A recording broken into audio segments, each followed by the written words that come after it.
इस वक्त हम मौजूद हैं लोधी रोड पर इस्लामिक कल्चर सेंटर में मोहम्मद इरफान अहमद जी के साथ, जो कि national vice president of Bharatiya Janata party of minorities के प्रेसिडेंट हैं।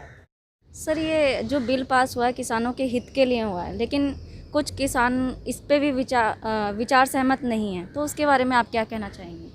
किसान तो खुद सहमत नहीं है ना। मैं बता रहा हूँ, जो हमारे किसान हैं वो पिछले 70 साल से है, जो इनकी सरकारें थी वो इतना भोला भाला है, उसको किसी चीज़ का पता ही नहीं होता। उसको टेक्निकली कोई भी चीज़ जो है वो ना ये समझाते हैं, और अगर हम समझाने की भी अभी आज की तारीख में कोशिश कर रहे हैं तो उनको गुमराह कर रहे हैं। उनको समझने की जो है नहीं, जो कैपेबिलिटी जो है किसानों की बेचारे की होनी चाहिए, वहाँ तक पहुँच नहीं पा रहे हैं वो। अभी उनको जो है गुमराह करने का ये काम कर रहे हैं, उनको बहकाने का काम कर रहे हैं, उनको फुसलाने का काम कर रहे हैं। कभी किसी सरकार के बारे में बात करते हैं, कभी किसी सरकार के बारे में बात करते हैं। लेकिन मैं आपको ये 100% श्योर करना चाहता हूँ, हमारी सरकार ने दोनों सदनों में भी पूरी तरीके से उसकी जो है एक एक चीज़ पर जो है डिबेट की है। उस पर जो है हमारे कृषि मंत्री जी जो है नरेंद्र सिंह तोमर जी, उन्होंने बहुत बारीकी के साथ जो है वो अपना पक्ष रखा था।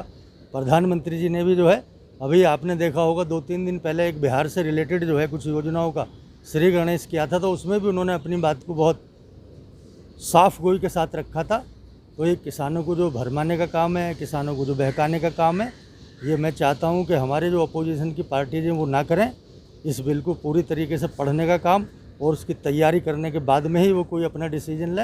ये किसानों के हित में है, और ये जो हमारा आत्मनिर्भर कृषि और आत्मनिर्भर किसान का जो नारा है वो फलीभूत होने वाला है। और सन 2022 तक का जो हमारा टारगेट है कि किसानों की आय को हमने दुगनी करना है, वो उनकी दुगनी होगी। और किसान जो है जब तक माला माल नहीं होगा तो देश का विकास नहीं होगा, क्योंकि हमारे देश के जो है 65 से 70% जो आबादी आज भी कृषि पर ही आधारित है। और आपने देखा होगा इतने बड़े कोरोना काल में भी इतनी बड़ी जो है आपदा आई हुई है पूरी दुनिया में, हमारा ही एक मुल्क ऐसा है, हमारा ही एक देश ऐसा है जहाँ पर किसी भी तरीके की खाने की पीने की किसी भी सामान की किल्लत नहीं हुई। किसकी बदौलत? वो सिर्फ हमारे किसान की बदौलत, क्योंकि हमारे किसान जो है मेहनती है और वो देश की सेवा में अपने 24 घंटे लगाता है। अपने बाल बच्चों को भूखा रखकर देश के जो जनता है उसकी खिदमत में लगा रहता है। तो ये बिल किसानों को समर्पित है, और किसानों की आय भी दुगनी होगी और उनकी फसल का सही मूल्य भी इस बिल के बाद मिलेगा, ऐसा मुझे आशा और विश्वास है।